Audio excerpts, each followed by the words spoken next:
seconds. Is this where the damn drumming and the music kicks in? Yeah.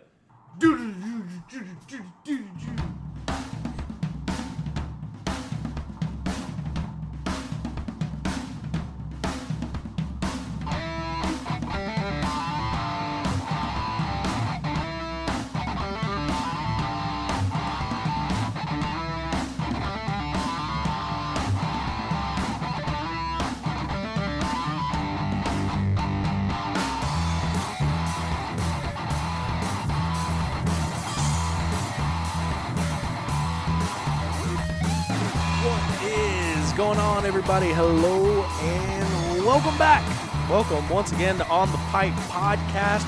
Today is Tuesday, March the 12th, 2024, years after zero. You are joining me just in time for OTP Tuesday. I'm your host, as always, Tyler Shepherdson, and thanks for being here. Thanks for listening. Thanks for tuning in to On the Pipe Podcast, OTP. We had a show last night with Big Tom, the weekend review, where we talked about the weekend that was at the General GNCC, round number 3 of the series that happened in Georgia this past weekend.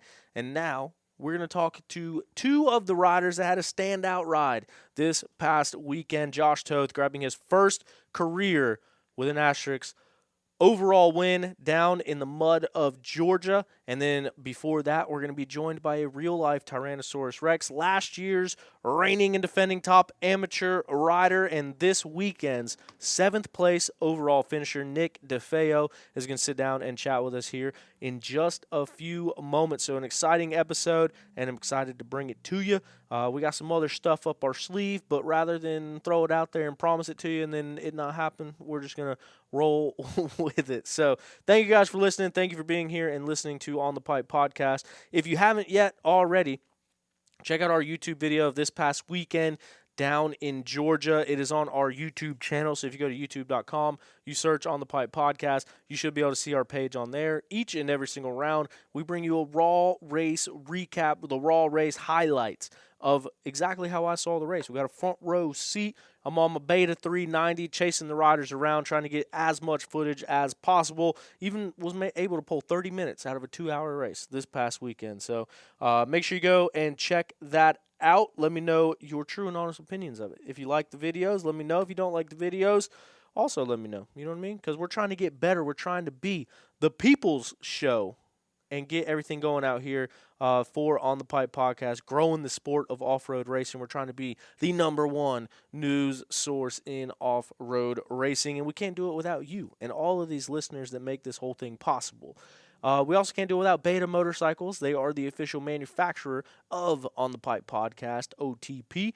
They've been family-owned and operated since 1905. Go to betausa.com, find information about their available models, and find a dealer near you to get yours today. This episode is also brought to you in part by Zach Tussle at Raymond James Financial. Zach is a great friend of the program. He's been on the program in the past. He's also a racer and a financial advisor. He can help you save for retirement. He can help you manage a retirement fund that you already have set up. Or if you want to just save some extra money, set your future self up to be in a good position, go to financialadvisorsdenvernc.com and let Zach know you listen to OTP, and you can get a free consultation. Sit down with Zach, and he can tell you exactly how he can help you out. And the best time to do it was yesterday. The next best time to do it is today. Don't delay. Get a hold of Zach Tussle. Also, Battery Park. Battery Park, good friend, Ash Brewer. You see him at the races. He's got the Battery Park race team. The reigning, defending Mid-East overall champion, Rivers Morris. Rivers Magic Creek Morris, to get more specific, trains down there at the Battery Park Off-Road. And so does our very first guest of the evening as well. The 2022 Youth Overall Champion, last year's amateur, or top amateur overall champion, however you want to say it, and this past weekend's top amateur finisher for the second week in a row or third week in a row.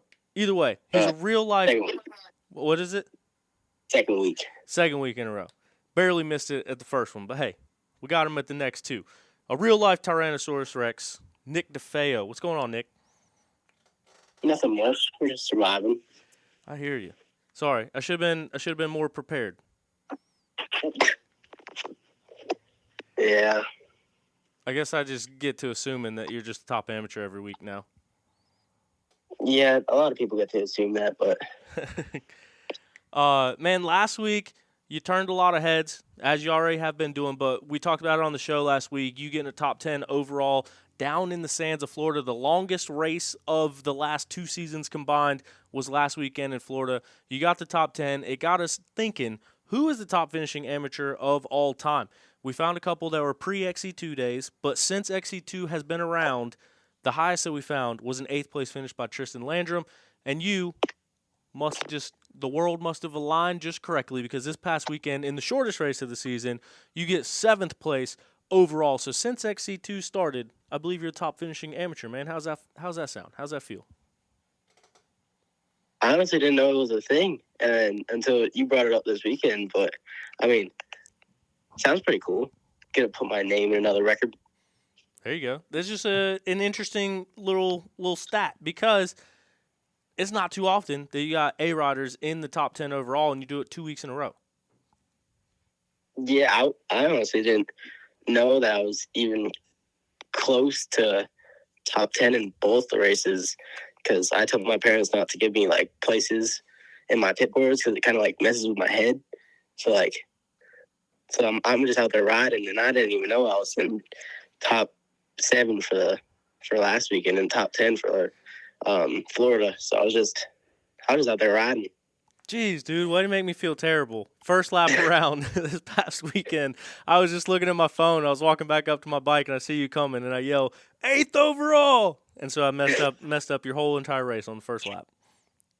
I mean, I don't know. I heard that, and I was like, Gavin's right in front of me, so that's 7th overall. And I was like, nice math. And then and I was like, all right, maybe if I just keep going this pace the whole time, I can at least like get another top 10. But I mean, I looked at my lap times, and it was basically 27s all around, besides the lap that I pitted, which was like 10 seconds slower. I mean, it was pretty cool. Yeah, no, that's absolutely pretty cool. And so I talked to a lot of riders, and some riders, like Josh Toth, for example, never got a pit board the entire race that he was in the overall lead until going down pit road the last lap. So, like, almost at the finish line, he gets the first pit board that he's in the overall lead. Some people don't want to know that because of the added pressure and overthinking it and overriding, trying to hold on to that. And then some people want to know exactly where they're at all times. Like, I think Stu is a guy that wants to know exactly where he's at so he can kind of manage his race from there. So of those two categories, you say that you prefer to not know where you're at, not where you're running during the race? Yeah, I mean, last year I wanted to know where I was, but like as soon as I did the sum training PG, and every time I kept coming after a test, I'd look at it, and then I do bad the next test. And then so my mechanic Garrett just took away my phone for one of the tests, and I got like 30 seconds faster on one of the tests when I wasn't even looking. He was like, oh yeah, you won 2 tests. I was like, oh, thanks. But then ever since then, I just asked for no pit boards, and I was like, just makes me a little bit better, I guess. Then you got random media guys telling you, screaming at it in the woods anyway. Yeah. Well, now I know. Yeah, that guy. I was looking at my phone, and I was stuck, because at that time you were actually ahead of the XC1 leaders too. And so I saw that, and I was like, oh, dude, that's pretty cool. So then I look up, and you're coming down the hill. So I was like, oh, I'm going to let him know, because I was stoked. Yeah, well, we just know for next time. Yeah. Next time I'm just going to say, you're doing good. Yes, I would love that. Keep it up. I want you to drop your camera and just like give me 2 thumbs up. Just, yeah. There we go. Keep ripping. Actually, no, next time I'll just film you. Now I know. But, man, so coming into this season, obviously top Am last year for the entire season, man. What was that like to finally kind of, I mean, that's a long season. That's a lot of racing and a lot of things that has to go your way in order to grab that top Am amateurs for or top Am honors for the entire year, man. So what was that like to kind of get that done and solidify last year's season with that top Am honor?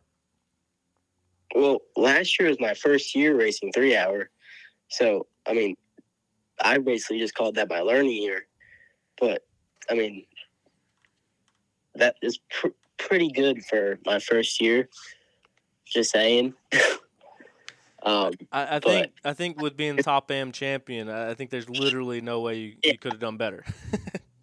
Yeah, I mean, but I basically just called that as my learning year. So like this year I can do even better, and then move up in the ranks, try to get better and better every year. Yeah, so far so good. What was the biggest things that you learned last year in your learning year, first year racing the 3-hour race? I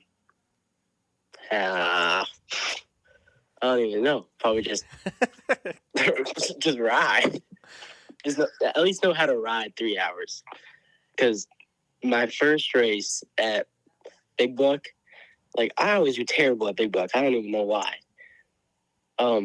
But Big Buck, I was sprinting like the first couple laps, like it was a youth race, and then like the last 2 hours, I was dead, and I couldn't hold on. My hands were beat, and then Florida, I'd go in, and my hands were beat, and I was dead around like the first lap, and then I didn't even make it a mile in at Georgia last year.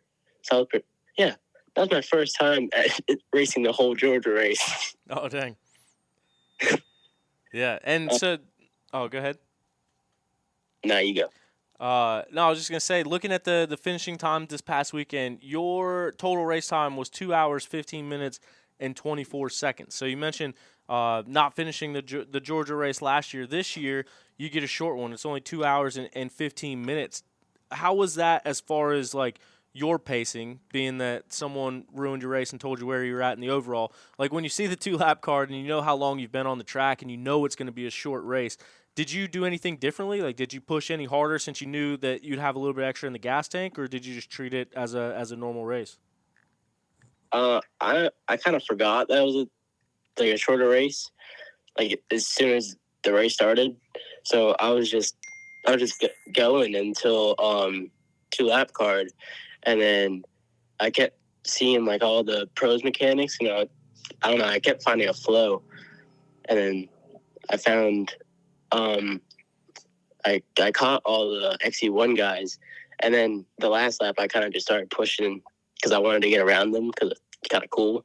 Yeah. To just know that I can pass them. So that's when I started pushing. That's what I was about to say, man. What goes through your head when you know that you're starting behind XC2, behind XC3, and then once you start seeing those XC1 guys physically in the woods, man, what's going through your mind when you first see them? Like, oh my God, like there they are.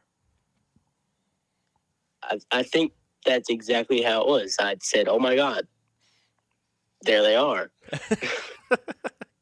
Couldn't have said it better myself. I saw Fred, the truck driver, and he was like, He's gonna be really mad you called him a truck driver. He was like, "Grant's right up there," and I was like, "Huh?" I was like, "Davis?" I was like, "Okay, I'm gonna keep going." And then I saw Grant Baylor, and then right in front of him was Evan Smith, and then Strang, and then Barnes, and Butowski, and Gus, and Bollinger. I was like, how did I manage to get up here?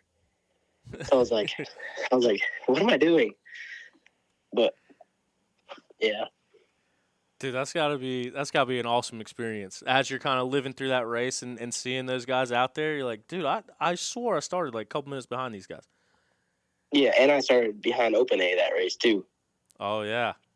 So you guys were the second A row. Yeah. That's crazy, man.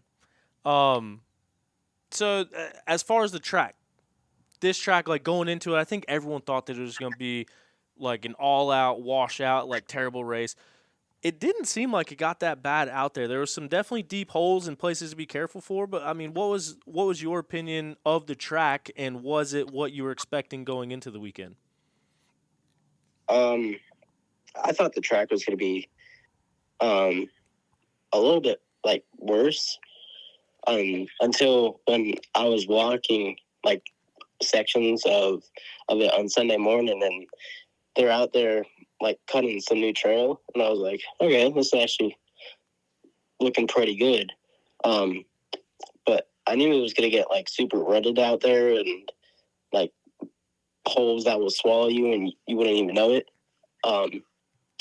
But the track was actually pretty good. I didn't really mind it.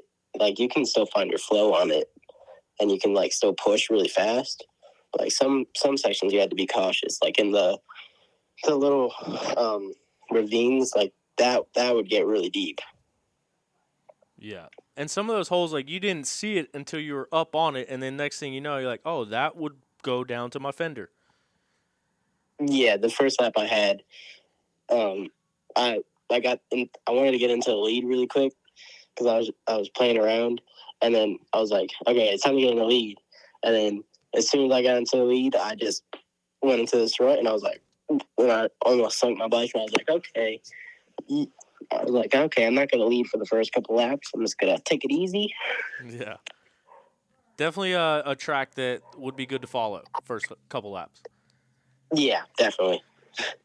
Man, you mentioned Grant Davis a minute ago. I assume you guys are buddies, but come through the finish line, you guys are sitting next to each other, and I think it was your mom that showed you the overall results. And the first thing that you took away from it was not 7th overall, was not how far ahead I was.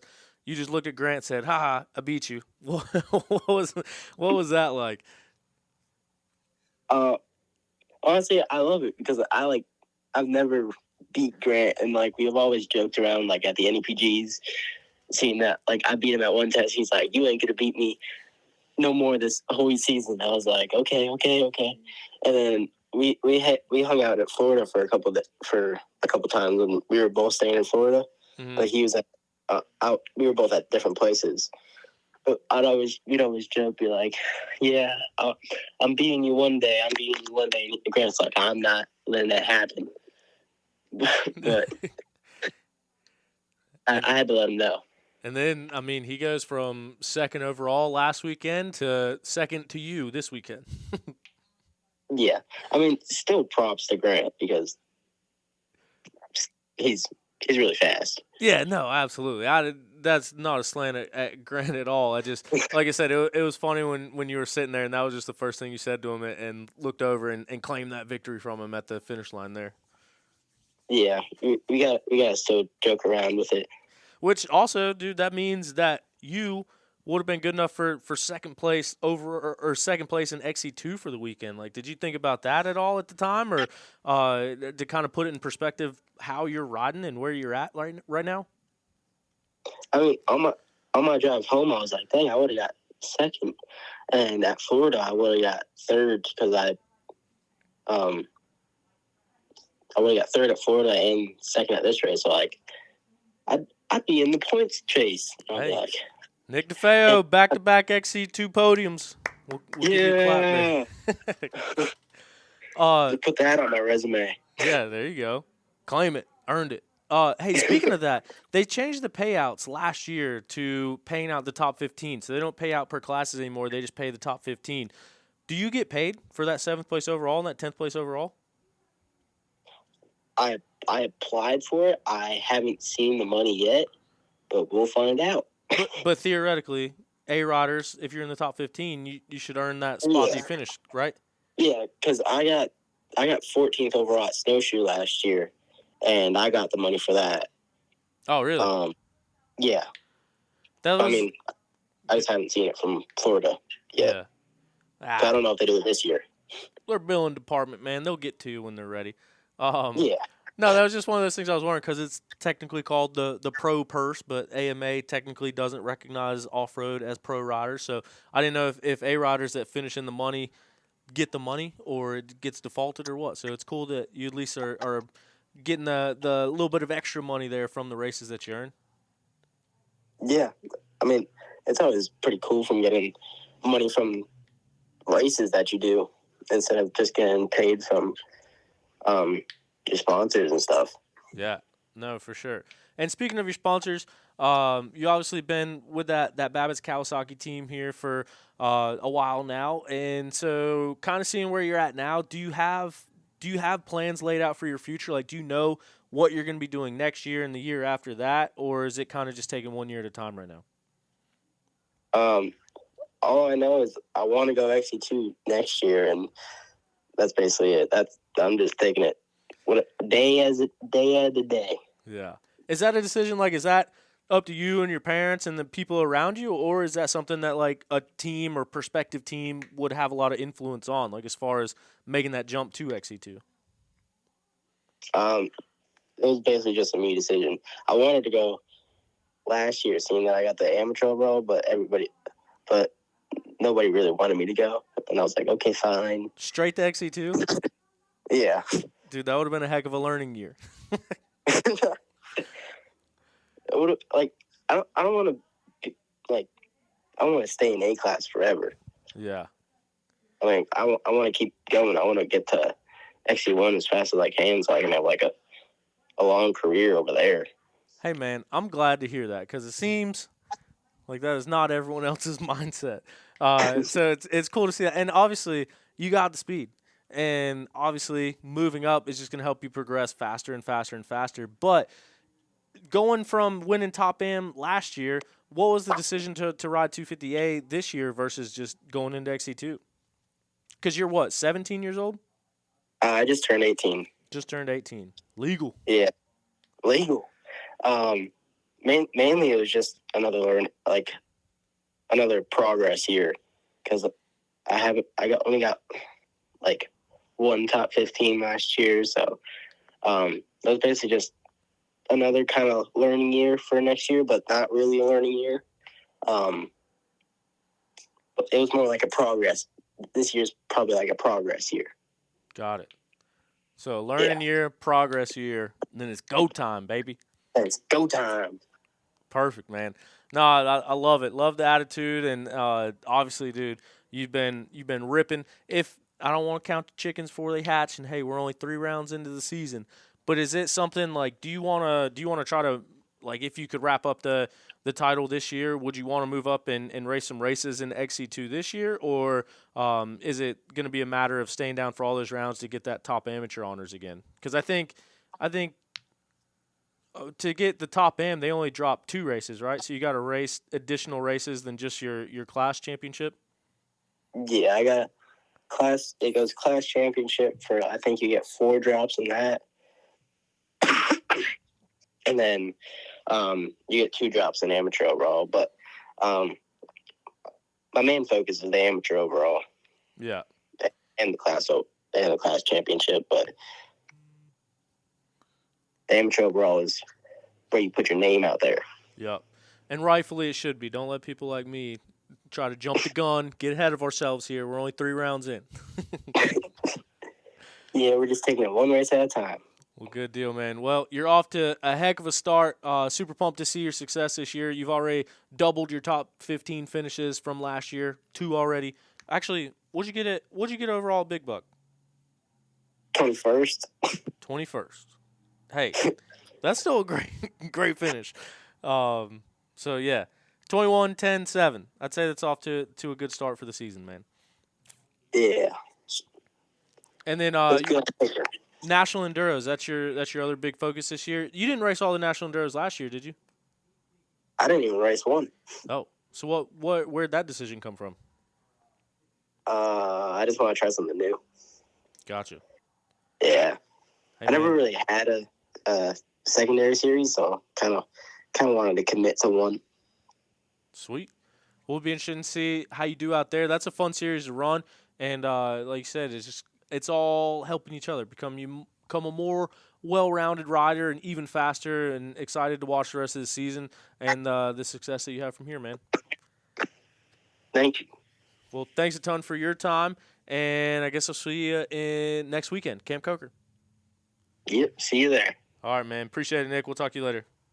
All right, so now we're going to be joined by the man of the hour, the man that made history, taking his first, with an asterisk, career win this past weekend, doing it from the second row, the first XC2 rider to ever overall a race. Josh, Toth, like both. Toth, man, how you feeling, man? How's it going? Good.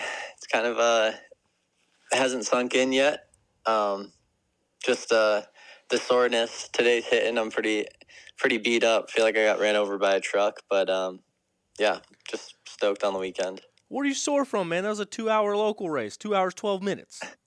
I know. Honestly, just from hitting some trees, I shoulder checked a couple of good ones early in the race, and I'm feeling it now. The adrenaline's off. Dang. And that's, you kind of stole my first question from me, but that's what I was going to ask, dude, is has the reality of this set in? This has been a long time coming. This has been a huge moment that happened this past Sunday. When or has it yet set in about grabbing this overall win? Yeah, I don't think really yet. Like you said, yeah, I've been just watching videos and content and stuff from the weekend and just living it back. But yeah, got to get the trophy on the wall, and I think cash the check, and then I'll be stoked. It'll set in. Yeah, for sure. Are you stoked on the trophy, man? There's a lot of overall trophies. You got a big old sword to hang up on the wall. Yeah, no, it's sick. I'm stoked to get something big to hang up and show for it. Yeah, dude, that's awesome. And one of the things that we kind of want to talk about, and I mean, I put my video out, and while you're doing your Racer TV interview, Stu walks up, says what he says, screaming in the camera, your second overall win. And I would be remiss if we didn't bring it up, but you've been close on a couple. Snowshoe years ago, came down to the wire. You almost had that one. And then high voltage. We don't have to get into the details of it, but from the fans' perspective, I think it's pretty obvious to see how that whole thing went on. But to be years later now, to grab this win, you do it and you make GNC history by being the first rider to ever do it from XC2. Walk me through that whole change of emotions, like going through there, like chasing this nugget and finally getting it done and cementing yourself, like you said, officially an overall winner at GNCC. Yeah, stoked to be an official winner. And like you said, we've been so close in XC2. I think people forget how close I was. I was leading on the last lap, like a couple miles to go at Snowshoe, and Ricky Russell passed me and beat me by like 7 seconds. But a little bit different situation there. You know, you start on the same line. But yeah, it's pretty unreal to do it in a regular format and kind of a normal GNCC, you know? That was your XC2 year, right? The year at Snowshoe with Ricky's first win? Yep. That's what I thought. But yeah, anyway, I didn't mean to cut you off. Just clarifying. No, you're good. Yeah, just stoked to finally get that off my back, and knew I could do it, but just races haven't come together. Either have a great beginning, a great end, or something happens. Just been close, but finally got it. Yeah, and did it in a really good fashion too. One of the things that we noticed is, like, as soon as Johnny came through the line on Sunday, he kind of stops and immediately looks back. Like, no rev, no wheelie pop, no nothing. He immediately stops at the finish line, looks back for you. You come through, fist pumping on the rev limiter. At that time, did you have a pretty good hunch that you were in the overall? Like, as soon as you came through the line, did you think you had done enough to grab the win? Yeah, I saw him honestly, I didn't see him all day until we went through like the old start area with a couple miles to go, and I saw him in the field section. I was like, wow, that's not too much time.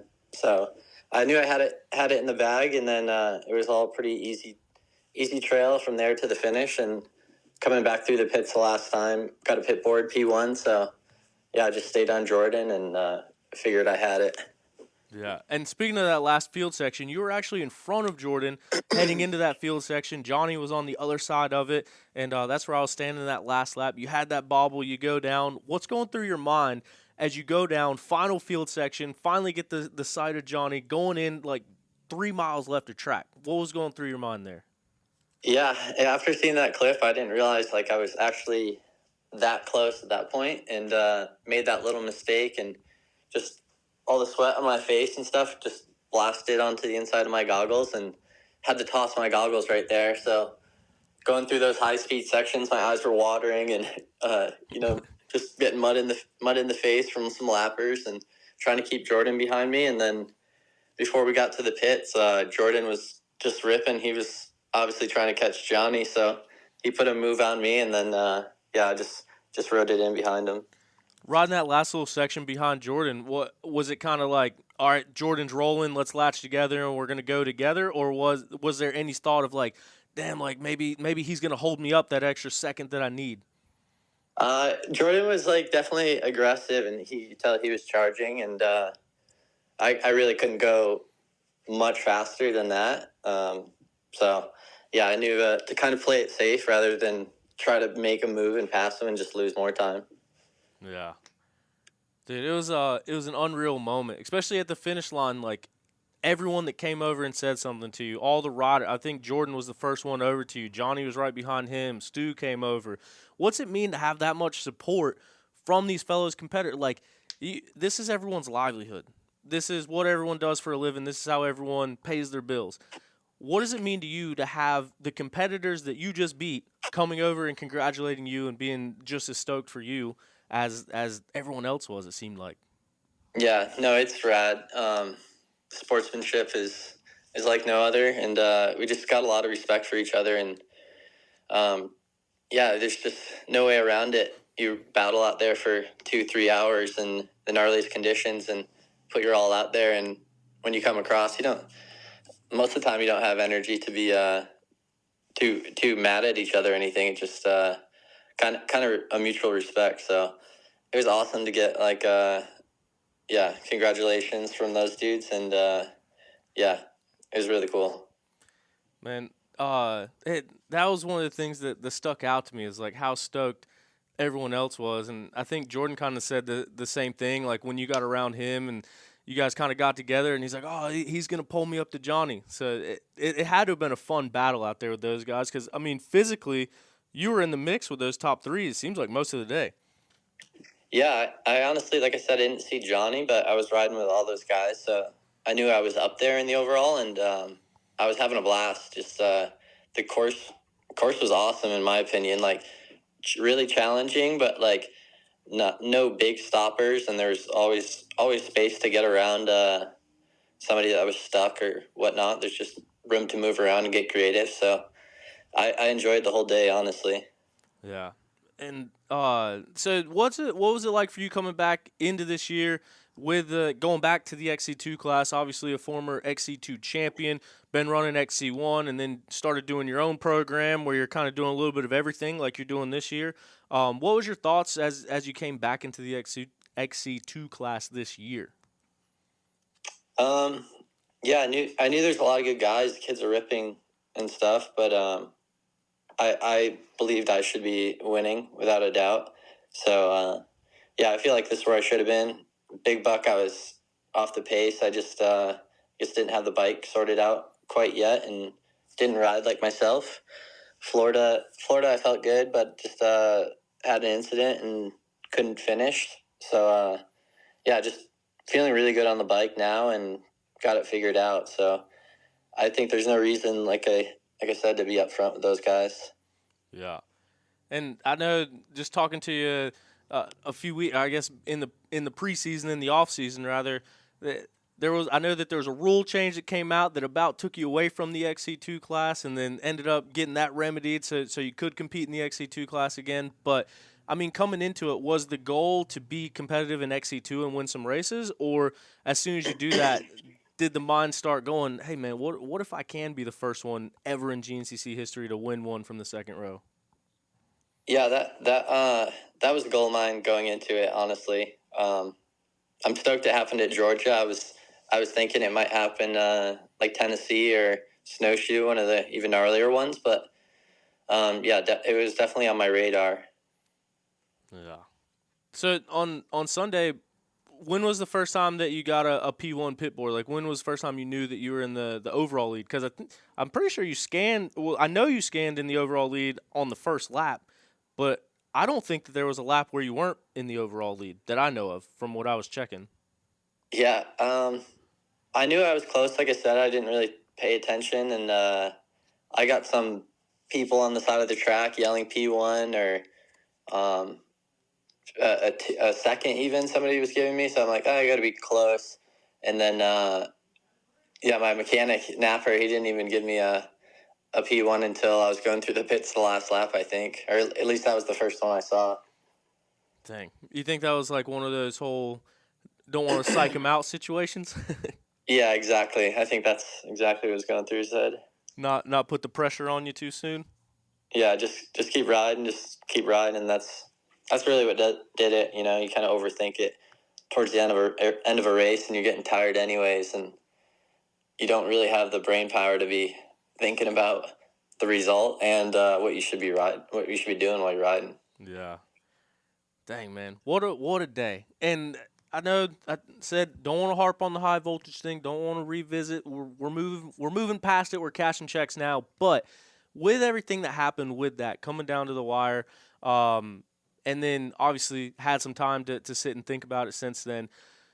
Does the fact that you make history as being the first ever to do this from XC2, does that make this whole thing like a little bit sweeter? Like, I know that you were close to that win, and it's been something, like I said, to think about over time, but does all the extra stuff that goes along with this win, do you think that makes your first overall win a little bit sweeter than if you did get that snowshoe win, or if you did get that high voltage? Well, I guess snowshoe would have been the same thing, but you know what I mean. Yeah, no, I think for sure.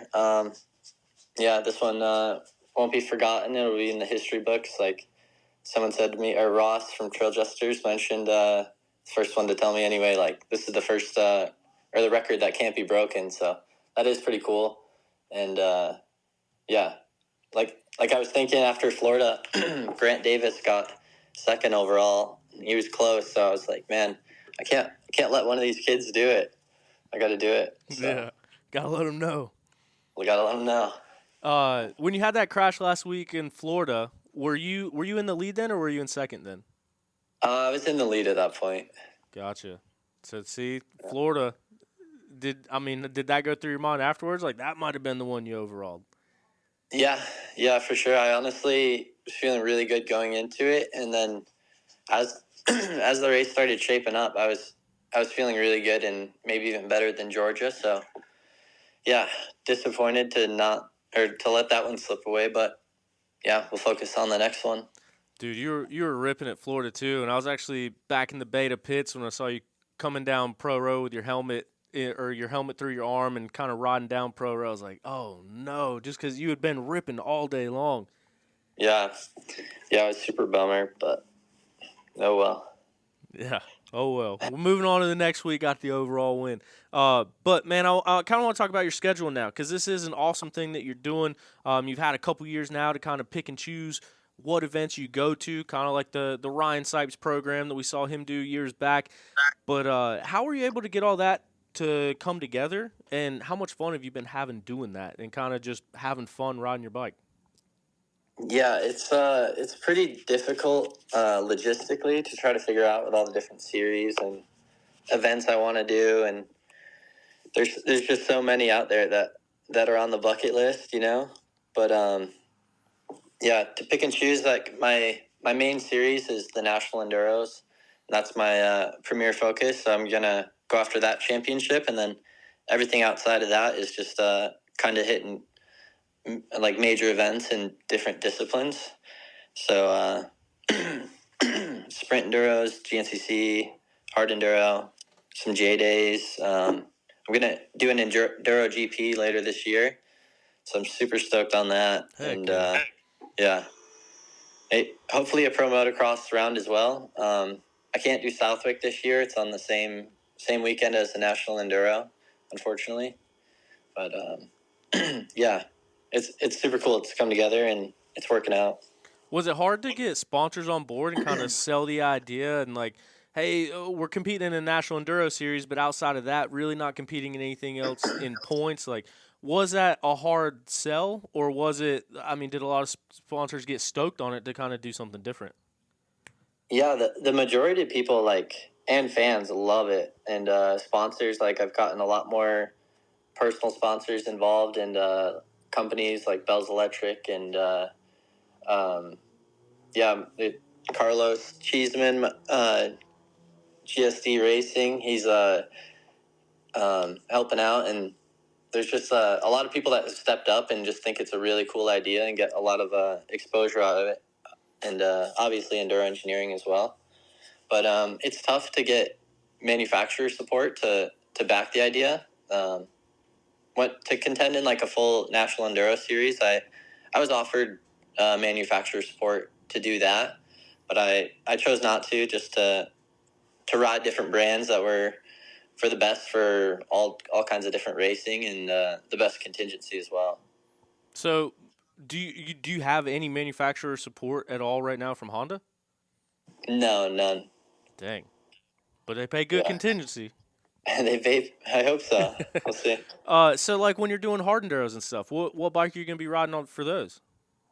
I'm not entirely sure, to be honest. My buddy Andrew Kent, he's got an older beat up Husky 300. I might get going and cleaned up with some EE parts and race that for the couple events. But yeah, I think that's probably what I'll end up doing.